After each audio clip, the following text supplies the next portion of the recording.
Et ben voilà, j'espère que la petite démonstration vous a plu. On passe tout de suite aux explications. Alors donc il va vous falloir 3 éléments pour pouvoir réaliser ce tour de magie. Alors, tout d'abord il vous faut une bouteille d'eau. Non, c'est pas un placement de produit. Un petit bâtonnet, une petite tige en métal ou un cure-dent. Et le petit secret de ce tour de magie, une petite éponge. Tout d'abord récupérez la petite éponge auquel vous allez mettre de l'eau.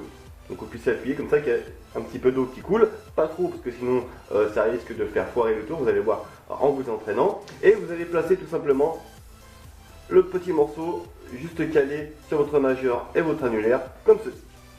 Vu de face, donc voilà, donc ça donne l'impression que la main est vide alors que le petit morceau d'éponge est empalmé avec mon majeur et mon annulaire.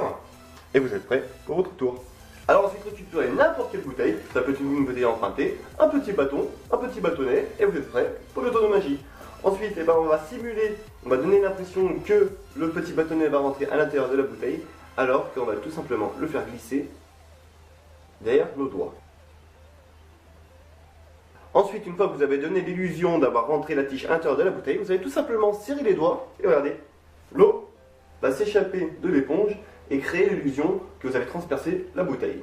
Et donc pour retirer le petit bâtonnet de la bouteille, tout simplement avec votre main opposée avec votre pouce qui est ici, donc moi c'est mon pouce de la main gauche, je vais venir bloquer le coin, le bout du bâtonnet et retirer la main droite, en laissant coller le petit bâtonnet, hop, en donnant l'illusion de le sortir de la bouteille.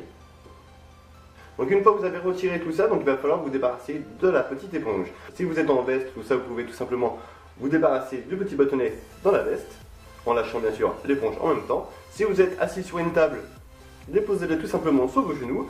Et si vous avez un pupitre ou même un guéridon, voilà, vous trouvez une petite manière pour vous débarrasser du petit bâtonnet, en même temps la petite éponge.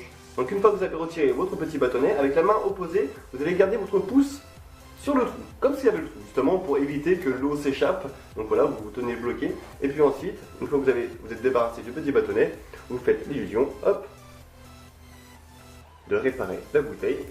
Et même dans l'étiquette, pour montrer qu'il n'y a aucun